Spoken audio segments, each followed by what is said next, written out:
You are experiencing the Knuckleheads of Liberty podcast.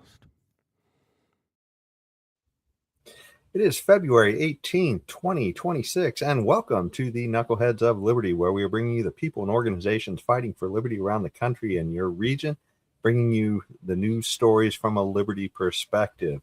On today's show, we're going to cover a topic of the tale of two mayors. We have a new mayor in New York City that we've talked about before, but we've got a 45-day track record on him roughly now.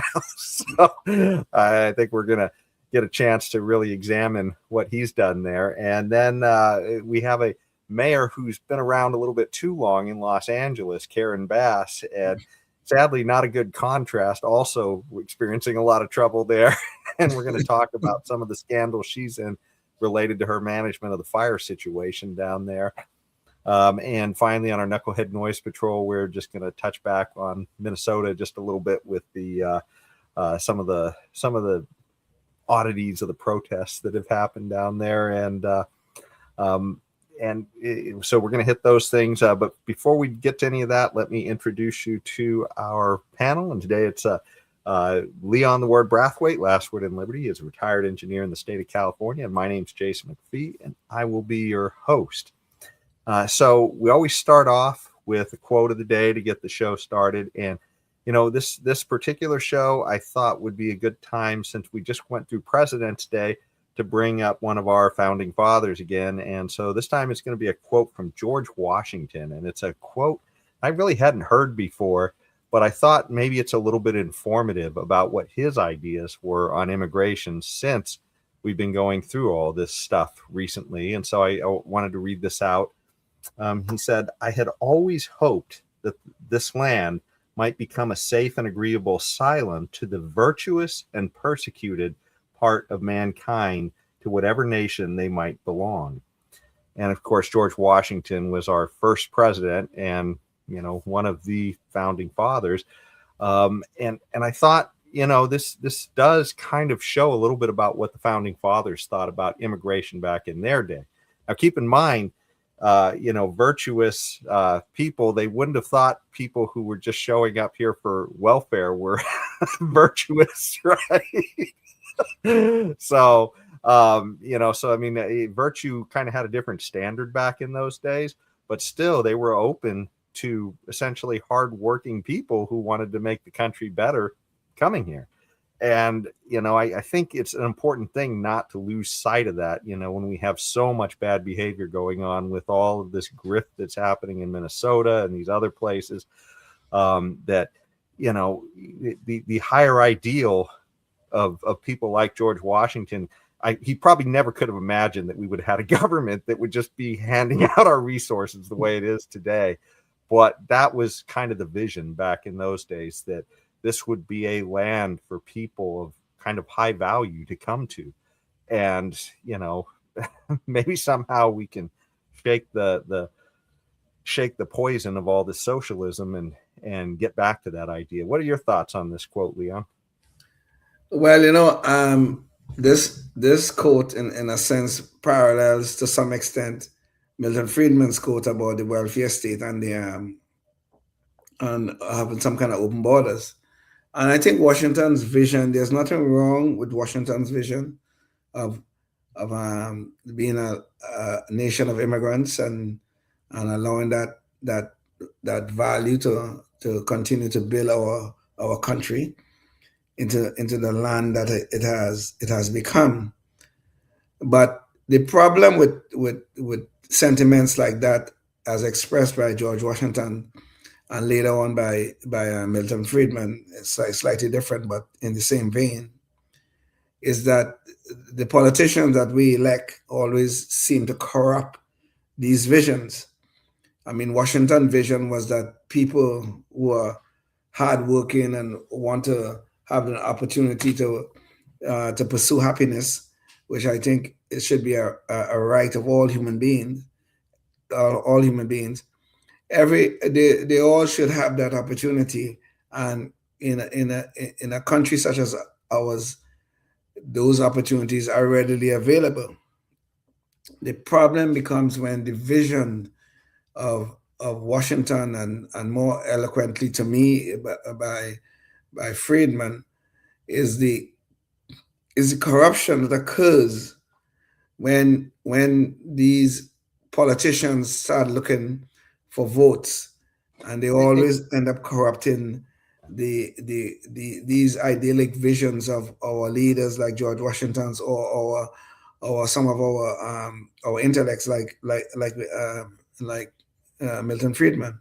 And Leon, just let me break in right there, because I don't have the quote handy from Milton Friedman as far as the slide we always use. I was reorganizing my files and I don't have it, but I just wanted to tell the audience. So the quote is essentially that, relatively open borders and a libertarian society is obviously the right answer, is what he's saying to immigration. But if you, in a welfare state, it's a different story. The supply of immigrants will become infinite, is what he said. And so that's the problem that he recognized. Is fairly obvious, I think, to most economists that that's what would happen. Although you wouldn't know it if you were listening to the Cato Institute, which is funny because, I mean, they were in line with Milton Friedman on so many things. But exactly. But essentially, he realized that, look, I mean, if you set the incentives, if you set this idea that, hey, look, there's a place where you can come and get free stuff. Hey, a lot of people are going to show up and are willing to get in that line. Exactly. So, yeah. And I mean, we tested. We had a very good test of this very issue just recently during the Biden years, where the borders were open and people just poured in. I think 10, 12 million people just poured in. And now ICE is trying to reverse that, and everybody want to kill ICE for enforcing the law. So the welfare state is there, and the welfare state is like a magnet. It's like an incentive just to come here to do nothing, but to grab some of that good old free stuff. But we taxpayers pay for this crap, man. We pay for this. So getting back to Washington's vision, it's a great vision for a land of immigrants, but it must be a land of immigrants with all the attraction of the welfare state. Otherwise it can never work. There are no circumstances under which it can work because of the corrupting effects of the politicians and their need and desire for votes. Yeah, I think sadly the left, the socialist left, somehow they've got this bug in their brain that we have a post-scarcity society as long as government can just continue to create things. But as Margaret Thatcher said, that whole socialist program comes to a sudden stop once you run out of other people's money. Exactly. So yes. Yeah, that's and somehow they just don't see this, and that's the problem. Or maybe they do, and they're just grifters. I mean, it's hard to it's hard to know with the left if they're just not very well educated or they're just grifters. I mean, it could be a combination. Yeah, well, I mean, they're well educated. The question is, well educated with what? I mean, if their education is built on socialist garbage, they'll come up with socialist, garbage in, garbage out kind of thing. That's what happens, that you get in a government education. Exactly. Well, G is for garbage and G is also for government, so you can see where we just go. The government in, garbage out. Yes, right. Government in, garbage out. Exactly. Yeah. Well, it's funny. We've talked about probably the best leader our country's ever had. I mean, if it wasn't for George Washington, right, this whole program might not be happening. And it's not just because he happened to be the general that led our armies to victory against the British, that figured out a way not to lose there. But it's also the fact that he did maybe the single greatest thing any leader has ever done. He gave up power, right? I mean, that is the most unbelievable. In fact, I think it was Napoleon, I think, that said, and darn it, I wanted to grab the quote for this show, but I'll have to go look this up afterwards. But I think he said that if Washington gives up power after, seizing it from the getting the presidency after this became a new nation from Britain, that he'd be the greatest person in history ever, to be able to do that, right? Because we don't have any examples of that. I mean, anybody who gets power tends to not give it up, and he did, Exactly. which really tells you that there was something in the water, I guess, that those founding fathers were drinking, because they really had some ideas that don't seem to be consistent with much in history, either before the revolution or after. So it's a pretty amazing thing. I think we really do have to credit our founders as visionary people.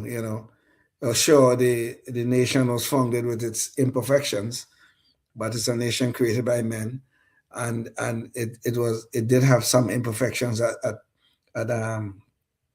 at its birth. I mean, obviously, the most obvious one is the fact that a nation founded in liberty also had slavery within it. But these imperfections does not kill the dream or kill the idea of a nation of free people living the life of liberty. And once the nation was born, all within the borders of this nation inherited that very value of liberty, of living the free life, guided by our own liberties. And this is the thing that I think is guiding Washington's quote, in the sense that you want free people to cross the border and free people to go the other way as they see fit. You want that to happen. You want that to happen in an orderly manner, in an orderly fashion.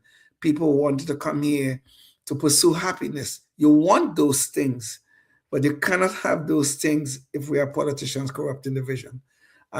But I think Washington's vision is a good one, and I think we should strive towards that. I hope we keep on doing that, keep on fighting the good fight for our liberties and our freedoms, and that fight must continue to the very end, if hopefully never ending. And by the way, what buttresses that view of Washington on immigration? You know what federal welfare was at the time? Zero. Exactly. I mean, there may have been some localities that may have had some kind of assistance within their localities, but they would have been extremely modest by today's standards. By today's standards, exactly. No federal welfare, and today we're shipping federal dollars all over the country for different, welfare schemes and everything else. Gobs of money are being sent all over the place and being spread among the masses as if the government owns the money, when in truth and in fact it's we taxpayers who owns the money.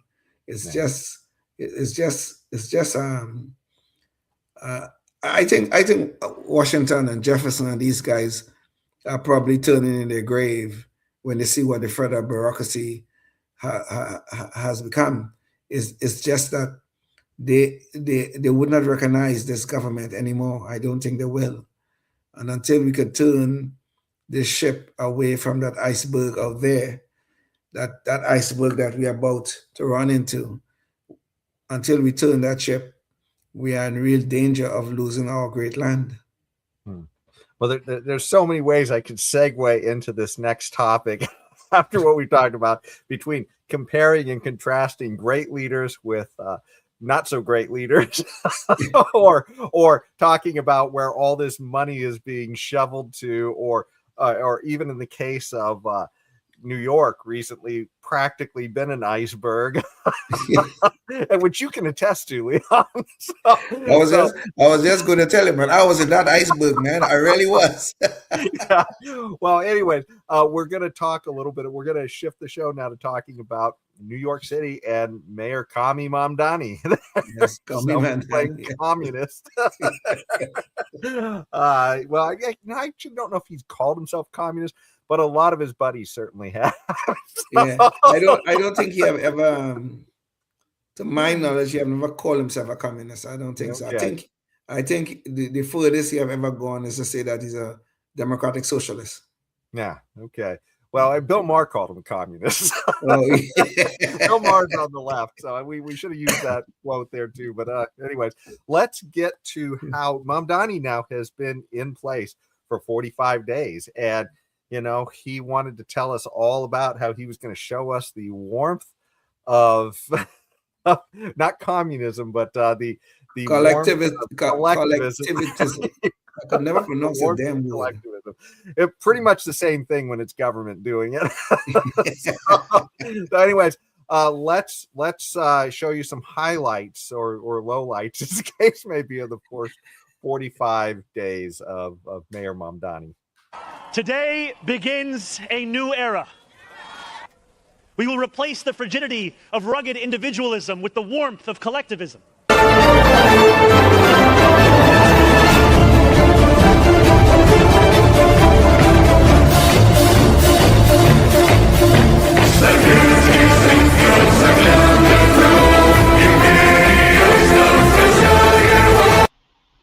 So Mayor Kami Mamdani has been in office now for about 45 days. So we thought we'd check in. In case you forgot who he is, he's the guy who wanted to give free grocery stores and a bunch of other free services as well to New Yorkers. Both furious at Mamdani's proposal to open up a network of 5 city-owned grocery stores. These stores will operate without a profit motive. Mamdani says they would instead focus on affordability over profit and would leverage the lack of overhead costs like rent or property tax to pass on savings. And they're out of money. It's kind of like Margaret Thatcher said, this socialism stuff looks great until you run out of other people's money. Well, that's where he's at. He wants to do a wealth tax, but the governor doesn't sound like she's going to let him. And so now he's going to go after property taxes and raid retiree funds. Let's hear it from Mamdani's own mouth, what he plans to do. At the heart of this path is a property tax increase. This would effectively be a tax on working and middle-class New Yorkers who have a median income of $122,000. The second path also requires us to raid our reserves. It would mean withdrawing $980 million from our city's rainy day fund in fiscal year 2026 and $229 million from the Retiree Health Benefit Trust in fiscal year 2027. Well, if those tax plans haven't put a chill on his warmth of collectivism, these winter storms that have rocked New York City recently surely have. A few degrees above freezing still puts temperatures in the dangerous category. Mayor Mamdani today encouraging New Yorkers to continue to take their precautions and look out for the most vulnerable. Of the 18 cold-related deaths, officials say autopsies confirm at least 5 of the victims died from hypothermia. Autopsy results are still pending for others. Well, if people dying on the streets isn't bad enough there, that's not all that's piling up. Well, snow isn't the only thing piled up along New York City streets. Days after the storm, New Yorkers are talking trash about the mountains of garbage that are building up on just about every street corner. It's a smelly mess that just keeps getting worse, and people want to know, when will all the garbage get picked up? Let's go ahead and roll that video, because we did shoot some of the videos so that people can go ahead and take a look at what is going on. These are examples of what's happening here in the city. Now, I spoke with the acting sanitation commissioner this afternoon, and he is telling me that actually, as of today, they are back on track, their regular schedule now for garbage and recycling pickup. They say, the snow removal and everything, that's made it so difficult because the ice built up on the snow. And if you didn't think all that is bad enough, it has literally become a shitstorm in New York. The air is warming, the snow is melting, and the sidewalks are filthy. Nobody can go anywhere. Everybody's slipping. It's disgusting. The poop, the pee. It's really embarrassing. Instead of spring flowers, it's mostly dog poop that's budding out from the snow piles across New York City. And yes, we are covering it with an emoji because nobody wants to see that on their screen or their sidewalk. A lot of dog poop, garbage, mainly dog poop. We have to walk through dog poop everywhere. The warmth of collectivism, folks. Even New York's politicians are sick of this crap. Pick up your dog. So far this year, 311 has received over 800 complaints about dog waste citywide, most of them coming in just this month. This sidewalk is filled with shit. Like, this is ridiculous. I was scared I'm gonna step in it. But y'all, I ain't never. It makes me almost reminds me of San Francisco, and their poop patrols. Yes. And they are saying this is all dogs, but yeah, there are some homeless out there, right? Truly. I was so surprised at some of the stuff that I saw in New York, even though it's a place I've gone to regularly. One night we were walking back to our hotel. Myself and my son, my wife, my son, and his fiance. We were walking back to our hotel, and lo and behold, we had to step aside from certain things. My son accidentally stepped into one. Okay, it's there. It's all over the damn place. You can't even believe it. Now the garbage stuff, I didn't see much of that while I was in New York, but it had just begun to happen. It wasn't much. I'm not going to tell you I saw anything like what's in the video you have there, but New York City is in trouble. No, I'm joking. It is in serious trouble. And you just raised about San Francisco. It's an exact parallel. That the same socialist mentality, we're going to solve the world's problems with the warmth of, well, he used collectivist, I can never pronounce that word, but the warmth of socialism, I guess we call it that. And he's going to solve all the city problems. He's going to give away free this, free that, free the other, and then going to come tell us, oh, as a last resort, I have to raise this tax, I have to raise the rainy day fund, and all this sort of things. What do you think was going to happen when you're promising stuff and you can't deliver? Okay, it just get back to what you just said. Socialism sounds nice and wonderful on paper until you run out of other people's money. And this is exactly what Margaret Thatcher said. And this is exactly what's happening in New York City right now. And New York City is not alone in this. This is the problem. Los Angeles is not far behind. San Francisco is not far. Well, San Francisco was leading the way with the poop patrol. Okay, but all of these people have this mind virus about socialism that somehow or the other is going to solve their problems. And what do we end up with? One disaster after the next. And nobody seems to learn. Nobody seems to learn. They have to try every single time. We have to raise taxes. Oh, something's wrong, raise taxes. Oh, something's wrong, raise taxes again. What happened to the money that they raised initially? Does that count for anything? People had their own dollars or your dollars to do all this socialist garbage, literally, because the garbage is piling up on the street now. Where does it end? We have to be enslaved to serve the government instead of the government serving us? What the hell is going on? Are we losing our way? We're just speaking about a country founded in freedom and liberties. We just spoke about that. Where is that spirit right now? Oh, Ma'am Danny said we have to move away from the frigidity of individualism, and we must go to the warmth of that collectivism. God, I can never pronounce that word. But where is the warmth? What is so warm about that? I was in New York. It didn't feel no warm at all. I can tell you that. It didn't feel nothing like this warmth he was speaking about. God help us. Well, the funny thing was he contrasted in his whole entire speech. It wasn't just, we played the warmth of collectivism, but he contrasted that against the what did he say? The coldness, the frigidity of individualism. Frigidity of rugged individualism. Yes, which it's so funny because people like him with their warmth of collectivism are what ushers in that frigidity and forces everybody into rugged individualism because there's nothing left. I mean, just ask them what's going on in Venezuela. Tell me about it. I mean, at one time, and we get back to the issue of people not learning. At one time, Venezuela was one of the most prosperous countries in South America, and they had the oil, and the oil was providing, really developing the country. Venezuela is just, I think I've said before, they're just off the coast of Trinidad, on a clear day, actually, you could see from the southern part of Trinidad, you could see the mountains in Venezuela. And this country, if Hugo Chavez came into power, nationalized all of the oil companies, kicked them out, and came into this grand socialism, this Hugo's socialism. Everybody have their own socialism.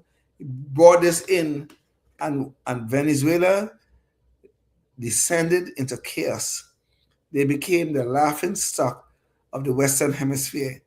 It was so bad that people cannot even find toilet paper to wipe their behinds. It is that bad.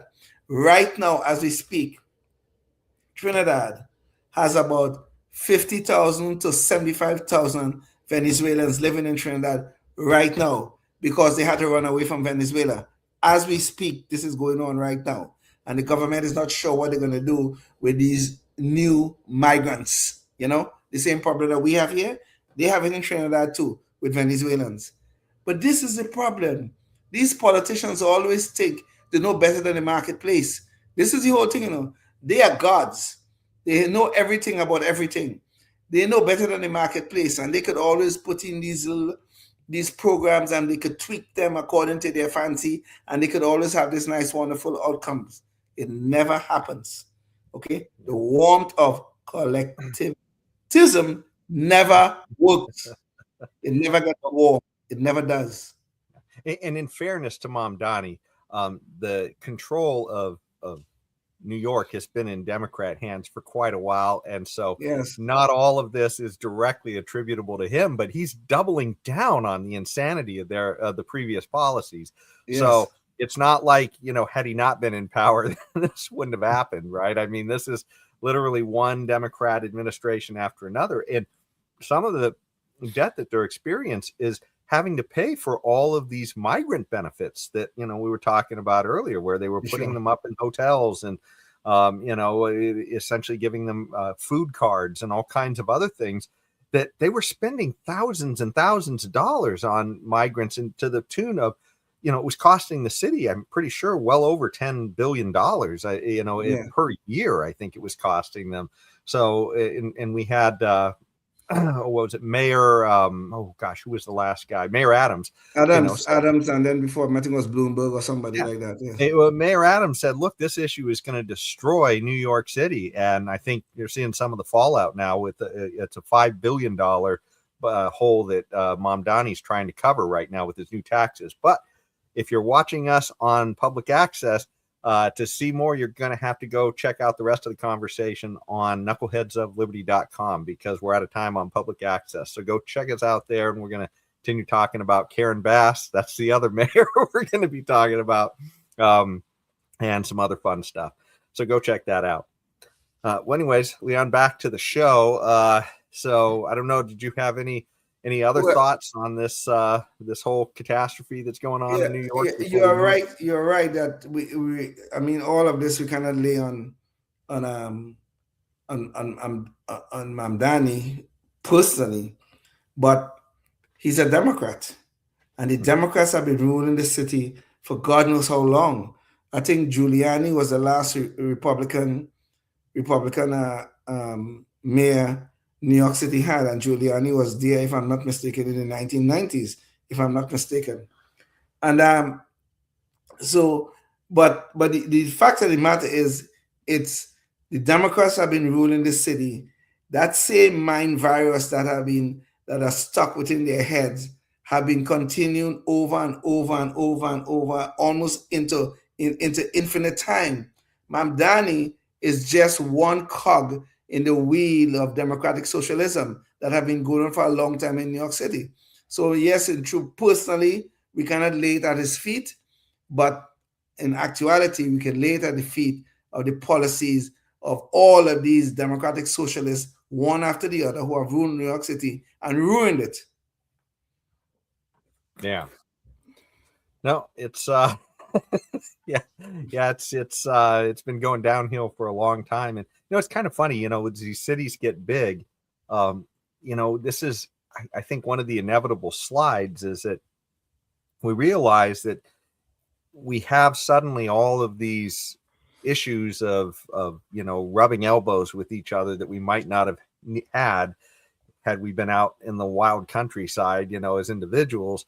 The closer we get, the more we start bumping into each other just a little bit. And I think the natural thing for people to assume, if they don't really understand economics, and free market ideas, is they assume that you need a planner to come in there and handle all of those little issues of people sort of bumping into each other and stepping on each other's toes. And that's the inevitable trap. And then people start being promised free things, and they think that they need government to do this and that. And the sad thing is that, there's a lot of it you don't need government for. You just need free market rules, of property rights in order to navigate most of these issues. It's only when property rights aren't well defined that you start to have issues where you're going to have something that looks like government. It may not be exactly government, might be government, but it's going to be something that to bridge that gap on poorly defined property rights. But if you can get to well-defined property rights, they can usually solve these problems almost every time. So, well, if we could get back, I think, to Washington's vision, where we could have a government that is severely restricted and well defined as in terms of their roles in our lives, I think we could have a nation that could last a very long time. But as long as we keep on that, every time something goes wrong in our society, the first thing many of our fellow citizens will say, "Oh, the government should do something. The government should do something. We should regulate this and we should regulate that." And nobody is stopping and saying, "Well, how much power are we going to give to the government, especially the federal government? How much power are we going to give to them?"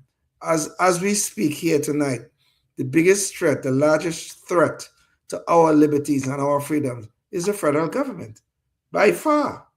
And not enough people seem to care about this, that we are living in a country where we are beginning to fear our own government. Look at the power of the IRS, for that matter. I mean, this organization has become scary, and they are one of the organizations that so impact our lives, our daily lives. They always take the money right out of our paychecks. They use it as they see fit. And when they don't like what we file, they come after us. And for a little minor mistakes, we could end up in all kind of difficulties, paying all sorts of taxes and penalties because of some little minor mistake, some good faith error we made. And every time we turn around, we are seeing more power being placed in the hands of the federal government. This is some scary stuff that is going on. And we are becoming so complacent that we are not pushing back against this enough. Yeah, truly. And the sad thing is that, you let government take over these things and you assume they're competent, and then you pretty, quickly, or at least within a generation or so, you really start to realize you're in deep and they are massively incompetent. And that's what we're seeing in Los Angeles, is that, and especially with their ability to handle fires. They have fire seasons out here in California because the government is responsible for so much wildland and it doesn't do a very good job of managing the fuel, the waste that's left in that land. And so you tend to have these really bad fires that will break out in this state. And so that's something that we've covered in other shows. But, one of the things you almost never would imagine is a city like Los Angeles could burn, because you just assume, well, you've got all the infrastructure there. People know what they're doing. And we found out in spades over a year ago that wasn't true at all, that we watched very large portions of Los Angeles burn. And one of the sad things is that they really haven't done a good job of recovering after that fire. There's an article that talks about after over a year afterwards, only 28 homes have been rebuilt. It's just horrible. So anyways, this is one of the things. There's been some scandals around this whole fire thing. And I wanted to kind of refresh your memory a little bit about sort of the timelines people were talking about. And then we'll also get into one of the recent scandals. So let's give you a little bit of background on the timelines, of what we were told, how long this was going to take to recover from. For the first time since the fire, the Williams family and others were allowed to return to the rubble of their Palisades home. 5 generations of memories. They're flooded with memories and questions. Where do you even start? For Mayor Karen Bass about when they can clear debris. We can't move forward until our properties are cleaned. That first needs to be inspected for toxic materials. I want them to just be truthful. If they honestly think it's going to be 18 months, then tell me it's going to be 18 months. So after the fires, that was a big question. How long will it take everybody to rebuild and get back into their homes?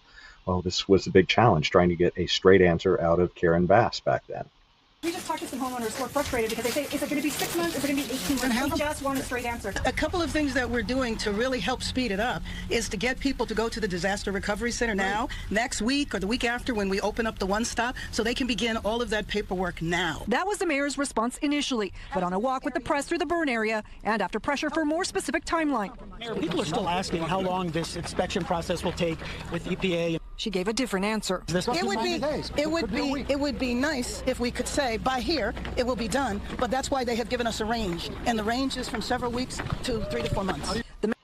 And she gave different answers in front of President Donald Trump too at a press conference.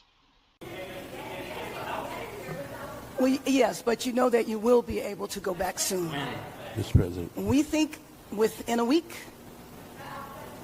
That's a long time, a week. I'll be honest. To me, everyone's standing in front of their house. They want to go to work, and they're not allowed to do it. And the most important thing is for people time. to be safe. They're safe. They're safe. You know what? They're not safe. They're not safe now. They're going to be much safer. A week is actually a long time, the way I look at it. I watched hundreds of people standing in front of their lots, and they're not allowed to go in. It's all burned. It's gone. It's done. Nothing's going to happen to it. It's not going to burn anymore. There's nothing to burn. There's almost nothing to burn. And they want to go in. The people are all over the place. They're standing, and I say, why aren't you going in? We're trying to get a permit. And the permit's going to take them, everybody said 18 months. You said 18 months.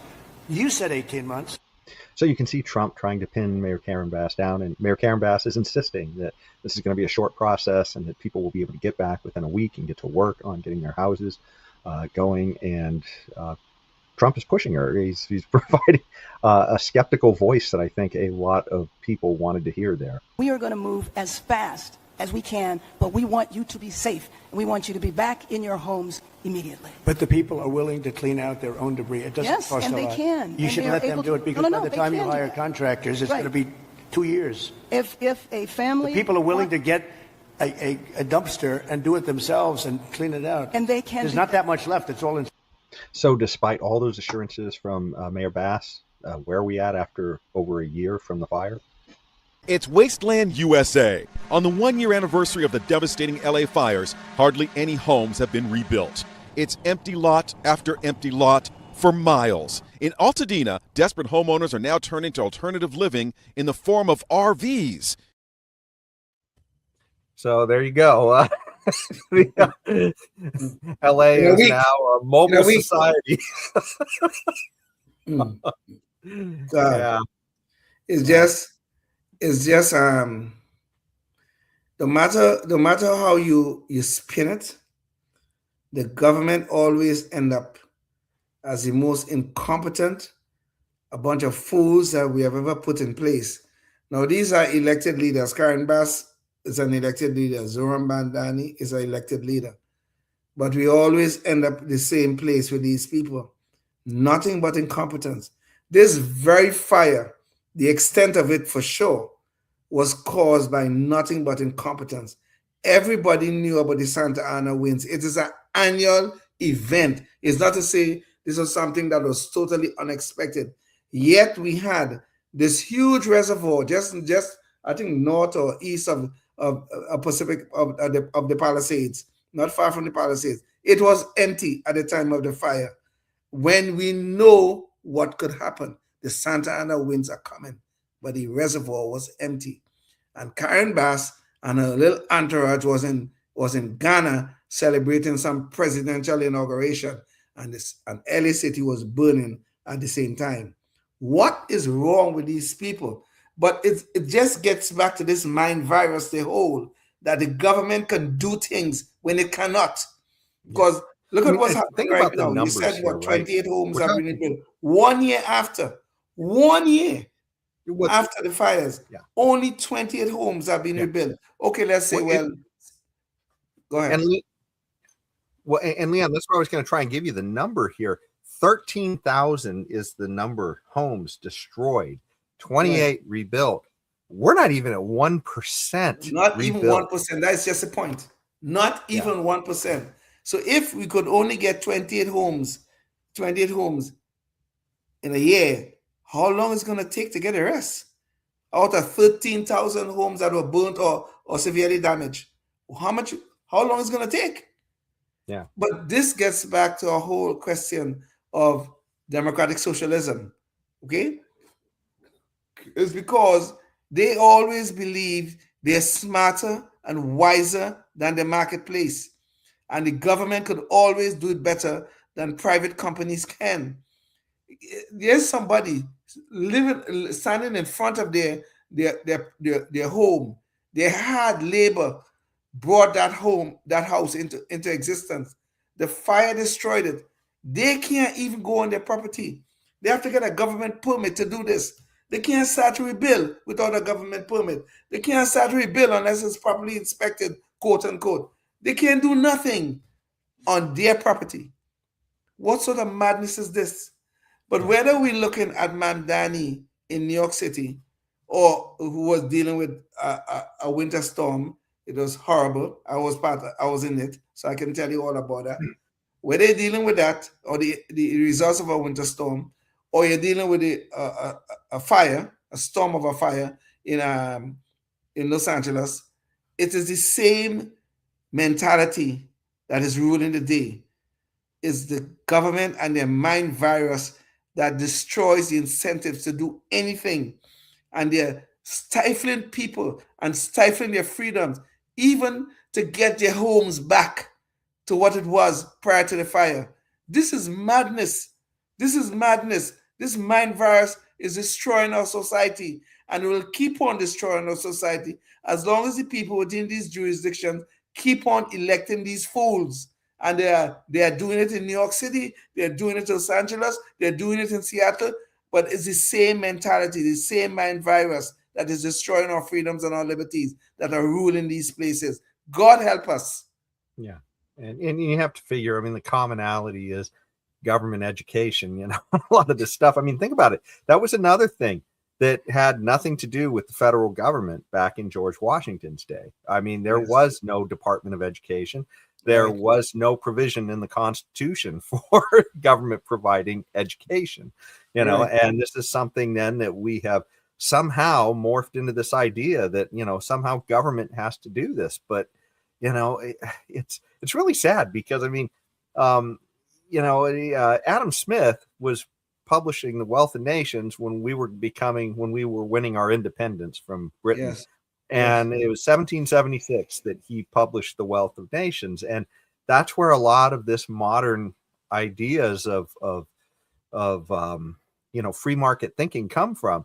And it's as old as our country is. And yet it's like, it's nobody's learning it. I mean, it's a very small percent of people who are really picking up that this is really the way that you make things work. Is you don't have central planners trying to do all this stuff. You let the information come up from the bottom up. That's the way a market works, right? You get price signals coming from the bottom up, and they're going back and forth, and information's flowing all the time. Central planners are a bottleneck, right? You get some person who most of the time isn't that bright. They just happen to be popular enough to get elected, or not as unpopular as the person they were running against, maybe. Yes. The way it's evolved into. And they are a bottleneck of information. They can't possibly have the information of price signals that are flowing, little signals with every transaction, and every day there's information flowing back and forth. These central planners only know information when they get it from a poll, right? That's taken, once every few weeks or months or whatever it is, or maybe feedback from an election, which is even more coarse. I mean, that's like maybe once or every year or two that you're having the people vote on things. I mean, this is nuts, right? That, and this is part of the reason why our society is getting so bogged down on so many things, because we're moving so many things under the scope of government that should never be put there. Education being one of them, and we're massively underserving ourselves with that bad move. You know, if the warmth of democratic socialism was such a wonderful thing, you know, the Soviet Union would have been a paradise. Okay, it would have been a paradise. But we know what happened to that. That wasn't real socialism, Leon. That's what they'll tell you. Of course, of course. If the warmth of collectivism was such a wonderful thing, China would have been the greatest place on earth to live today. But what is China doing? Even though they're not giving up political power, they are giving up a lot of economic power so that the free market somewhat can strive. That's what they're doing right now to get out of their communist ways. But they're not fully out of it because they will not give up political power, and they're destroying Hong Kong right now. We spoke about that last week to some extent. Yeah, and just to hammer that home, Leon, when what China was fully communist, that's when everybody was starving, right? When they were trying to centrally plan their farming, and they didn't take signals from the farmers of what they should be doing. Then they sent the signals top down to the farmers, and they told them exactly what they had to do, and you couldn't deviate from it, and everybody starved. That is the warmth of collectivism. That's very nice warmth. You know, I said this on the show before, and I'll say it again. Mikhail Gorbachev, who used to be head of the Soviet Union, told Margaret Thatcher, the Soviet Union produces enough wheat and enough food to feed its people, but 1/3 of it rots before it gets to market. Now, how you could wrap your mind around that? How could you wrap your mind around that concept? It is the warmth of democratic socialism, it's the warmth of communism that causes these things to happen. That when people are not free to exercise their liberties and their freedoms, things like that will always happen. When the government tries to do too much in your life, things like that will always happen. We have to steer the ship away, whether we're looking at New York City, whether we're looking at Los Angeles or Seattle. We have to steer the ship away from that iceberg that is right out there. It's well in our sight, but we're running that ship right towards it. Let's hope we can find somebody who could finally steer the ship away from that iceberg that we're about to run into. Yeah. And, you know, it's funny. We were just talking about this issue of, oh gosh, let me bring up the visual here. But we were just talking about this issue of not having the food in the right place.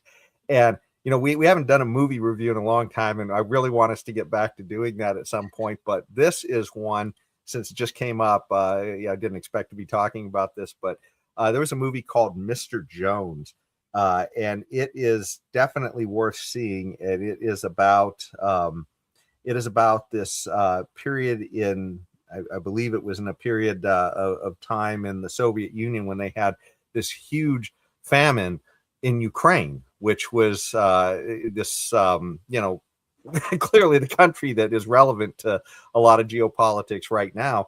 But they actually, Stalin actually starved these people. This was the breadbasket of Russia, and he starved them. He took the food and sent it to, you know, the people he favored, and forced these people into starvation, causing a famine in his own country. I mean, that was the warmth of collectivism. And I believe that this was the name of the movie. And one of the really interesting things about this movie is the New York Times was covering it up. I mean, you had fake news happening back there. The New York Times was running around collecting Pulitzers for saying how wonderful communism was working in the Soviet Union. And they were hiding this stuff.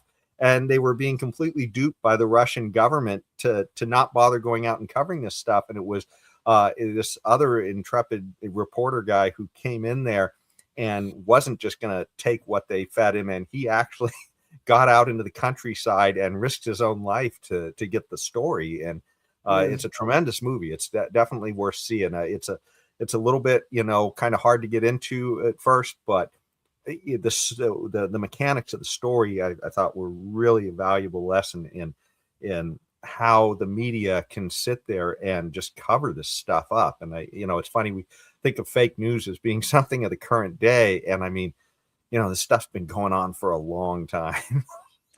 But Jason, this is one of the things that we really don't discuss enough, I think, is that the media, at least the American media, maybe media all over the world, I guess, I don't know. But the media have become agents of propaganda. That's what they have become. They have chosen the side that they now favor, which is the left. And virtually all we hear from the media these days is the Democratic, the talking points of the left, the talking points of the Democratic Party, of the DNC. The media have chosen a side, and they're spreading the propaganda. When people like us want to talk about freedom and liberties, of course, we may have our differences. We can argue about those differences, but we're still talking in a general sense about freedom and liberty. The media have now taken a side to the point where people like us who talk about freedoms and liberty, we are extremists in their minds. But the media plays a very big role in pushing this sort of disinformation upon the masses. That look at public schools, for instance, public education. I mean, we just talk about government education, which is these so-called public schools.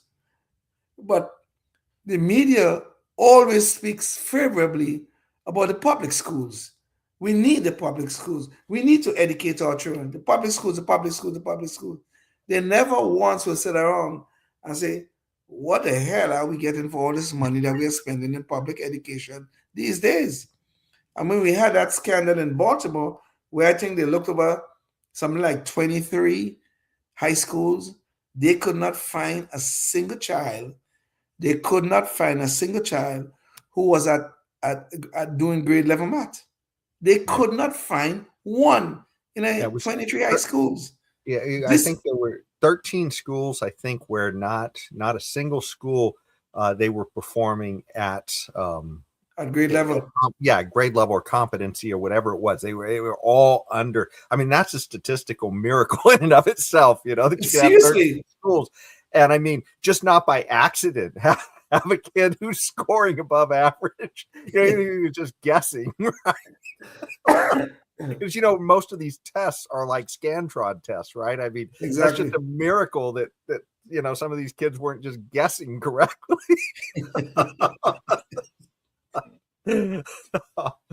So yeah, it's just unbelievable. It's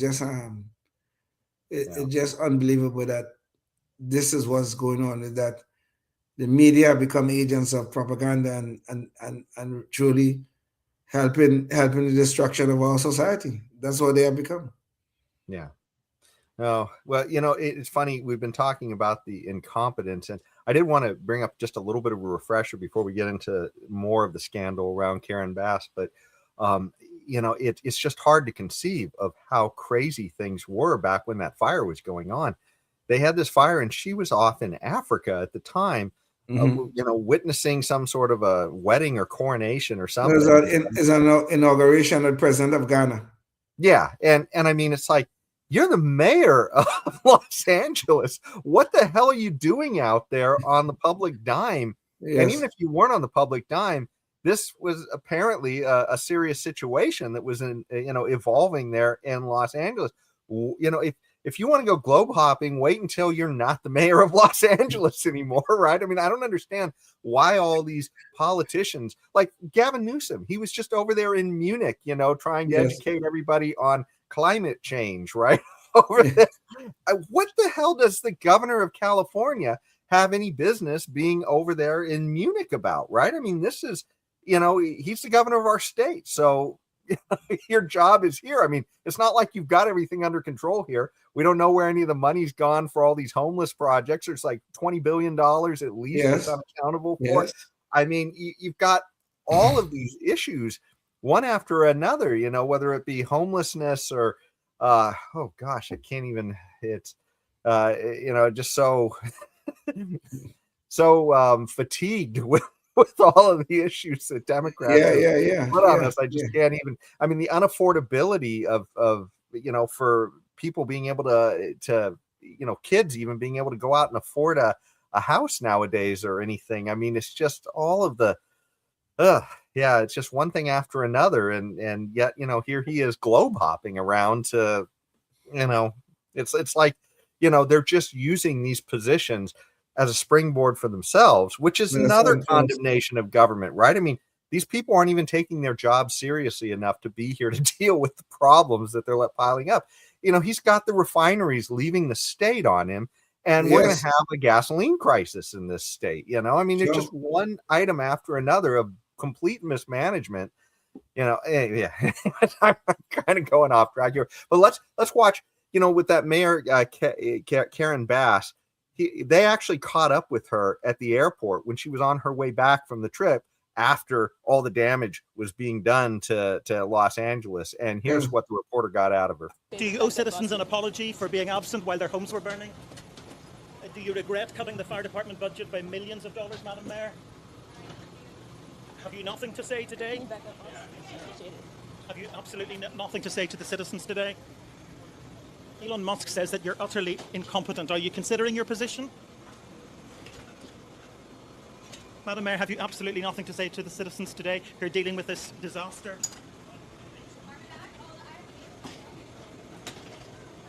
No apology for them? Do you think you should have been visiting Ghana while this was unfolding back home? You're just looking to bolt and not willing to give a single word. And, let's think about, too, the crazy politics that were guiding what should have been, we're told that the government can handle dealing with fires, right? Mm-hmm. I mean, well, there's a competency level that goes into that. And you assume people are being taught those skills.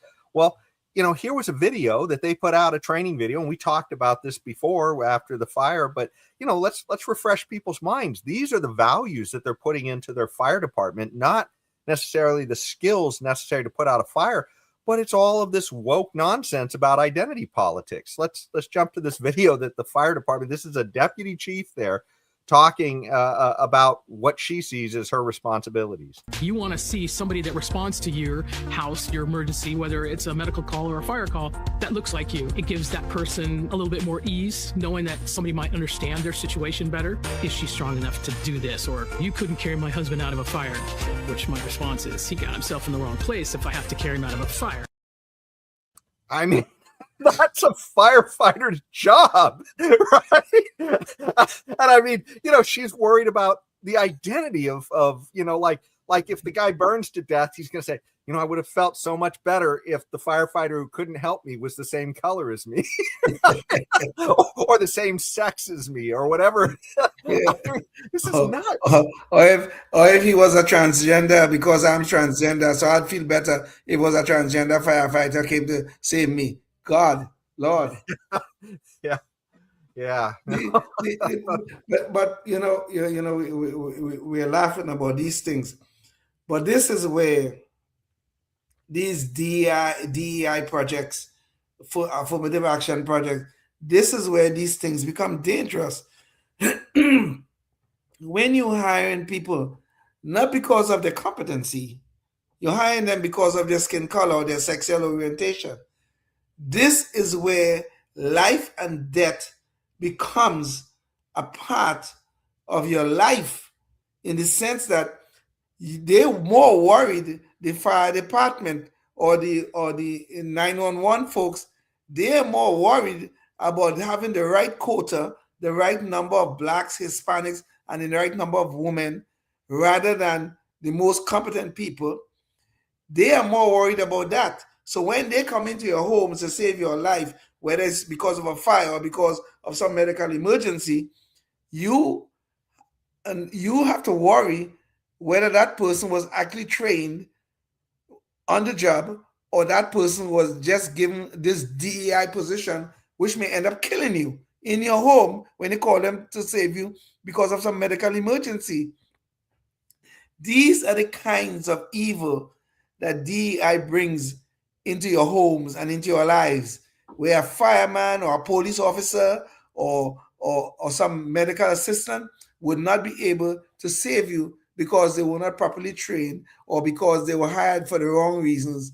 And this is where these things become life and death.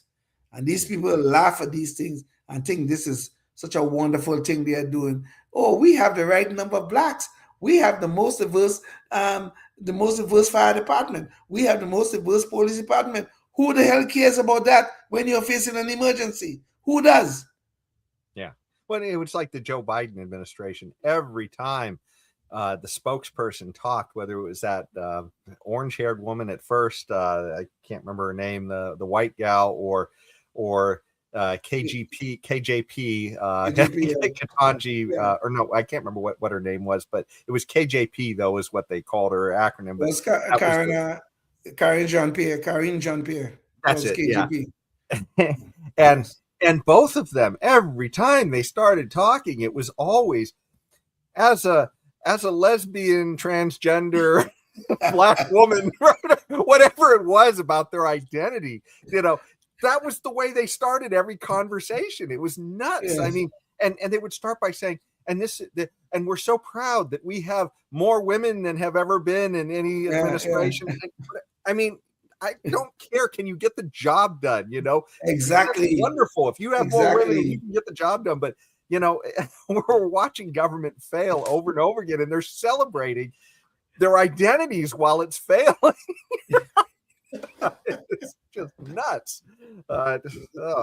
It's just that these celebrations of all these ethnic things, like for instance, everybody's jumping up and down where this month is supposed to be Black History Month, and I don't even know what the hell that means anymore. I have no clue. Black History Month, whatever. We are not Americans anymore. We have to have some special month to celebrate what? We are not Americans? That we have to have some special month to point out, oh, somebody who have a skin color that look like man accomplished X, Y, Z, or accomplished this. So what? That is an accomplishment, yes, but why we have to spend time celebrating this when we could spend time doing something more productive? God help us with all this damn nonsense about DUI and all these ethnic things and all this damn nonsense. God, please stop this. Well, it was kind of funny. Morgan Freeman, that would have been a great quote to bring on the show, but I didn't get that clip from here. But when he's talking with Mike Wallace, and he says, do you have a white history month? No, and Mike Wallace was a Jewish history month because he's Jewish. Yeah. Oh yeah. Jewish History Month. Do you feel like you need a Jewish History Month? I mean, I look at some of the great Black people in history, and I think, well, that's American history. That's not exactly. That's not Black history. Yeah. Right? I don't know what this damn nonsense is. Yeah, I mean, I admire the fact that they have accomplished something, right? But don't tell me they accomplished it because they're Black. They accomplished it because they're competent in whatever they were doing. And this is what I would like to celebrate. I don't want to, like Colin Powell. I don't think Colin Powell and I would agree on politics, but I was glad to see he accomplished. He became one of the highest ranking general in America. And I think this is wonderful. Not because he is Black, but because of his accomplishment. Well, and the difference too is that I think most people assumed he was competent. I mean, he seemed competent, and the thing was, he didn't come out every time he came to a speech and started the speech as a Black man. I mean, he just started talking because he expected people to respect him for being in his position. Exactly. So yeah, it's just kind of nuts the what we've sort of gotten ourselves into here. But anyways, just to finish off this topic on Karen Bass. Well, now there's been some reports that she has been involved in doctoring some of the records now of trying to get to the bottom of what caused this fire. And of course, there was a big scandal about a whole reservoir that was left dry and empty, and stuff. And this is kind of the incompetence we're talking about. So that firefighters who may have even known what they were supposed to do show up and they hook up their equipment and it don't work because there's no water. Right? So, I mean, this is kind of some of the stuff we're talking about. But so Karen Bass and there's allegations that she was essentially watering down the fire report, right? Going in there and changing. So this was an LA Times story that broke, and being reported here by the Los Angeles Daily News about that. But we have a clip here that gets on with the reporter so he can talk a little bit more about it, so we can sort of all get on the same page with this one. Mayor Karen Bass firing back at a bombshell report in the Los Angeles Times by Paul Pringle and Aline Chekmedian, in which sources accuse the mayor of directing the watering down of details in the Palisades Fire after action report. Bass speaking out today. What would be the purpose of covering up a report that I ordered? It was completely fabricated. And by the way, who are the sources? With more, we're joined by LA Times investigative journalist Paul Pringle. Paul, good to have you with us. We'll get to the specifics of your reporting in a moment, but first, we want your reaction to the mayor who said your piece is misinformation, as you just heard there, quote, a total fabrication, and that she's disappointed in the LA Times. What say you? So keep in mind, this is the actual reporter who broke the scandal. Well, it's not a fabrication at all. Our sourcing is solid. The story's true. All right, so let's talk about your findings, Paul. You've been covering the changes, or as the Fire Commission has said, refinements to this after-action report since December. So what changes are we actually talking about? The main changes were the original report was very critical of the failure to pre-deploy more crews to the areas that were most in danger of this wind event. And in the final report, after the changes were made, instead of that being presented as a failure, the report said words to the effect that it exceeded the standards for pre-deployment, the department standard, above and beyond. And that just wasn't true. And here is the new fire chief weighing in. Concerns of the altered report were addressed by Chief Jaime Moore last month during the LA Board of Fire Commission meeting. Safety conducted a comprehensive review and committed to specific measurable improvements. As many of you are aware, it is now clear that multiple drafts were edited to soften language and reduce explicit criticism of department leadership in that final report. This editing occurred prior to my appointment as fire chief, and I can assure you that nothing of this sort will ever again happen while I am fire chief. Well, I don't know if I buy that nothing like, certainly something like that will happen again if government is running. Of course. Maybe it won't happen while he's fire chief, but we'll see. Is he? Yeah. But this is just the thing, these politicians, they get themselves into all kinds of hot water. In case of Karen Bass, her city was burning and she was in Ghana dancing away at some presidential inauguration or whatever the hell she was doing in Africa. This is the modus operandi, operandus, or whatever it is. They get into trouble, they get into some hot water. In this case, they got into a hot fire. And if only they had water, Leon. If only they had water. That's right. If only they had water. Then now they order, we need to get an after action report to see where the failures were with the fire and blah, blah, blah. And that is the time that Karen Bass could find water. She could water down the report. She could find water now. We couldn't find the water before. No. We could find it now. She could water down the report so that they can cover up their incompetence. This is the name of the game. They're incompetent. They cannot manage a fire. They don't manage the forest when prior to the fire. They don't plan for the event, which is an annual event, the Santa Ana Winds. They don't do none of that. But after the fact, they do everything to cover up their inaction and their incompetence. That is a standard operating procedure for many of these politicians. And Karen Bass and all their Democratic friends are famous for this kind of damn nonsense. Yeah.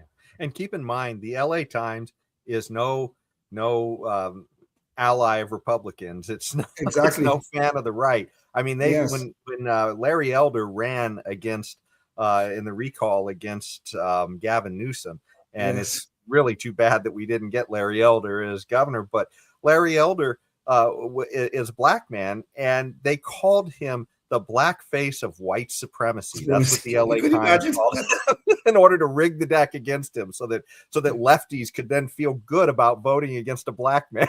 Right? Yes. Well, it's okay because this black man is white supremacy. He's a white supremacist, man. What can you say? Yeah. His skin color gave it all away, Jason. Couldn't you tell? His skin color gave it all away. Yeah. He's obviously a white supremacist. It is obvious, very obvious. But this is the kind of damn nonsense, that the sure. So right now the LA Times is doing a public service by exposing this watering down of the report. And I'll be certain it happened despite all the protestations from Karen Bass and company. But so they're giving a public service.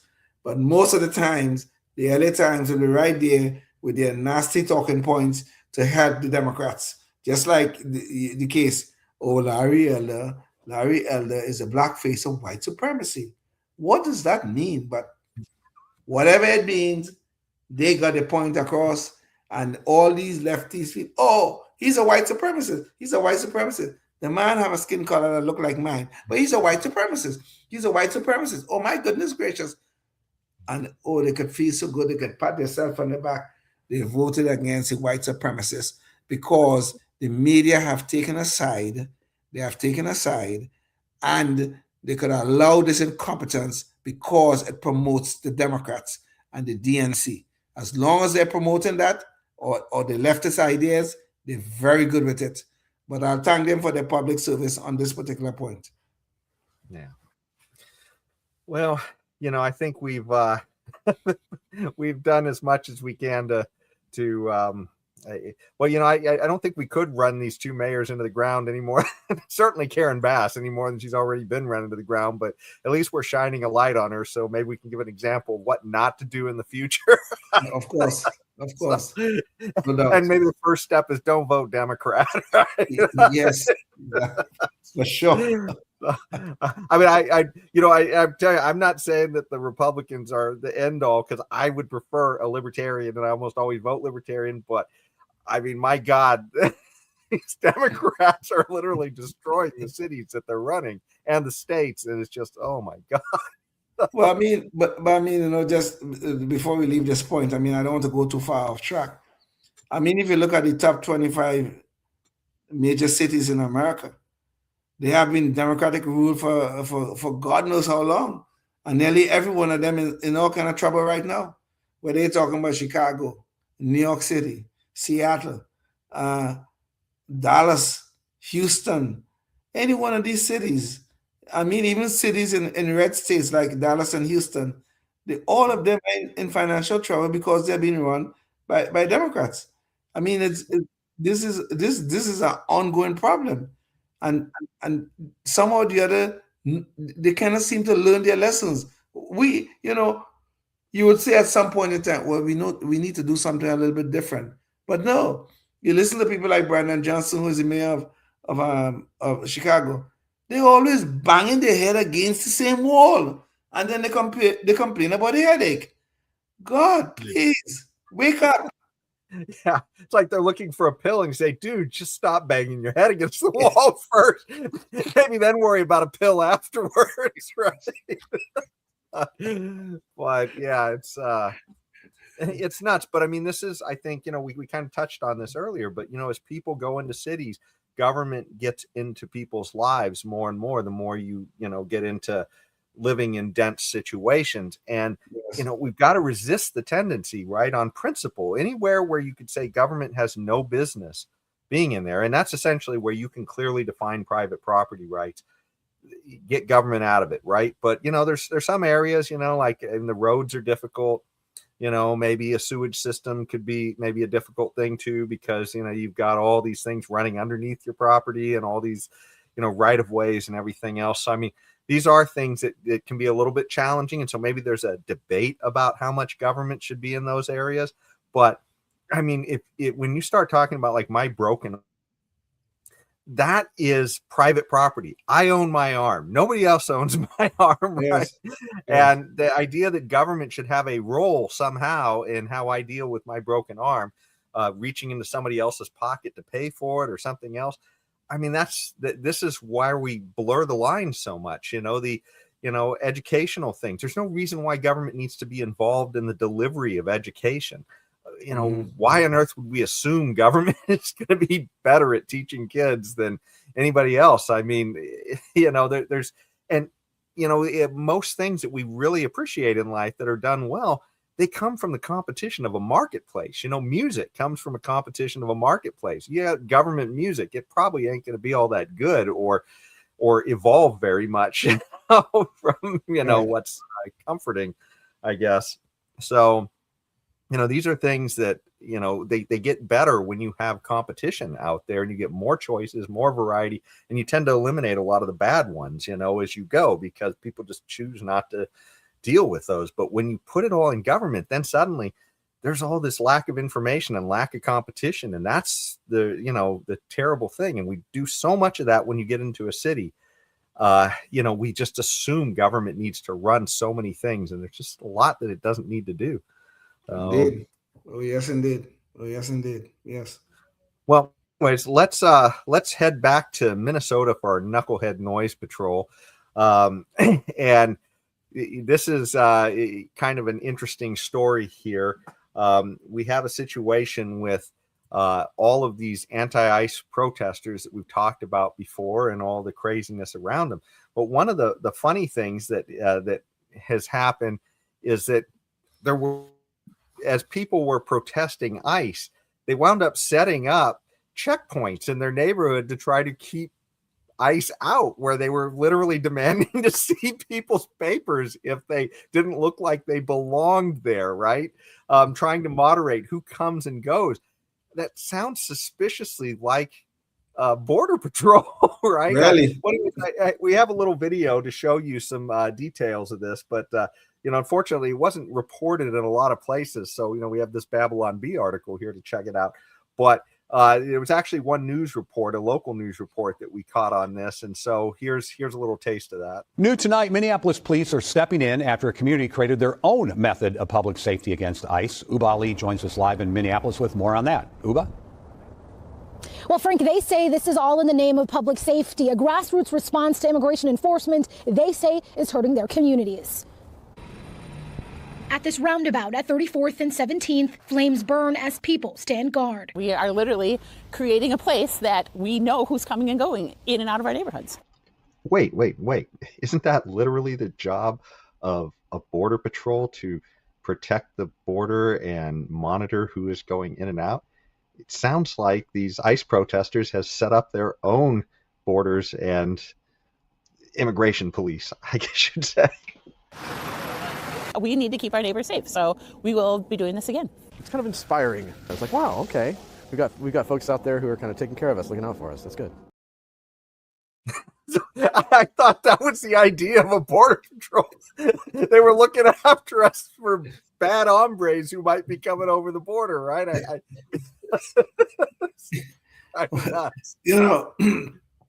These people are beyond idiocy. They cannot even see the own irony in what they are trying to do.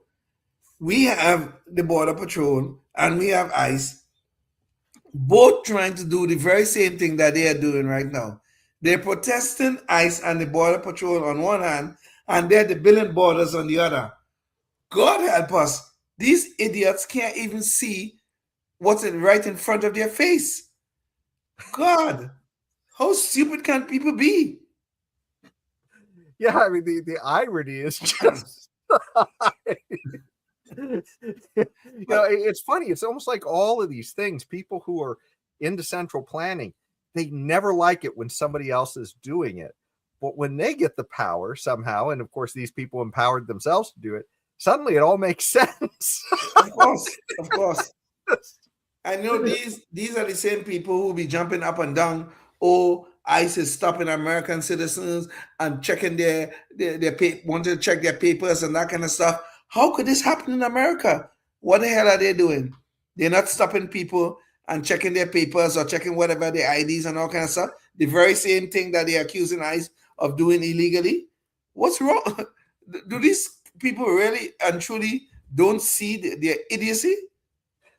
Well, this is what's sad. I mean, if these people understood what George Washington was saying, when we brought him in at the beginning of this, or if they understood the Milton Friedman quote that we were talking about, where, look, in a libertarian society, relatively open borders is the proper, thing to do. But in a welfare state, it's completely different. The supply will become infinite, right? Yes. And I mean, the issue is, I think, we'd probably be all on the same page. Wouldn't it be nice if those borders were relatively open? But it's because of people like these people who are literally allowing their public coffers, their social safety net, to be raided in Minnesota to the tunes of tens of billions of dollars are being stolen out of there by, and some of it is because they have all of these these social safety net programs that they've set up, and these people have figured out how to exploit all of them. And they're doing a very good job of exploiting it. I mean, I understand some of the money may have ended up with some terrorists somewhere in Africa. Yeah. God, in Somalia, I think.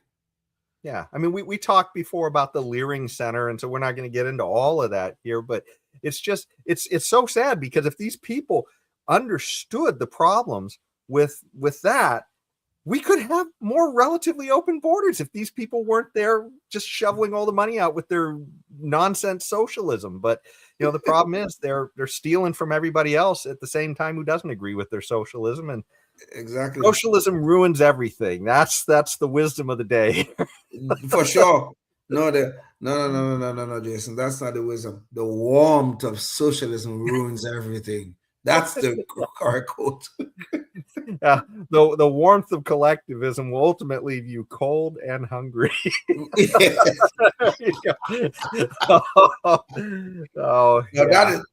That is real wisdom. That is real wisdom. Well, I think we've just about covered everything for the day. So, Leon, did you have any final thoughts to leave everybody with?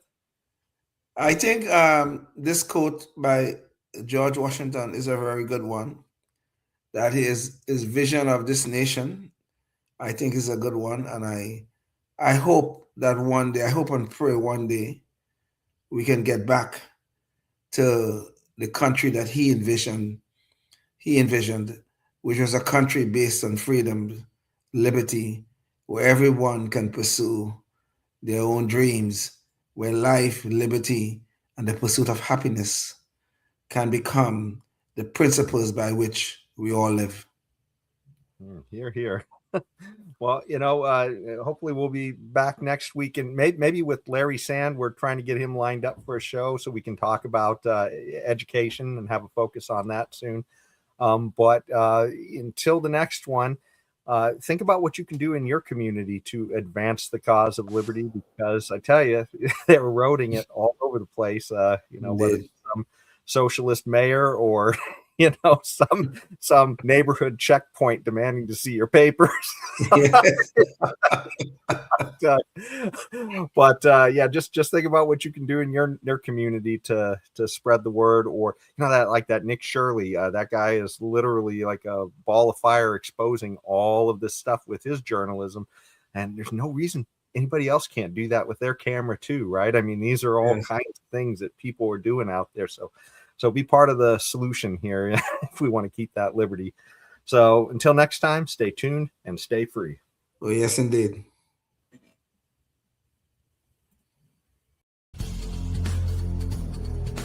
Life, liberty, and the pursuit of happiness, always and forever. Thank you for listening to the Knuckleheads of Liberty podcast. Find us on Facebook, Rumble, YouTube, your favorite podcast network, and at knuckleheadsofliberty.com.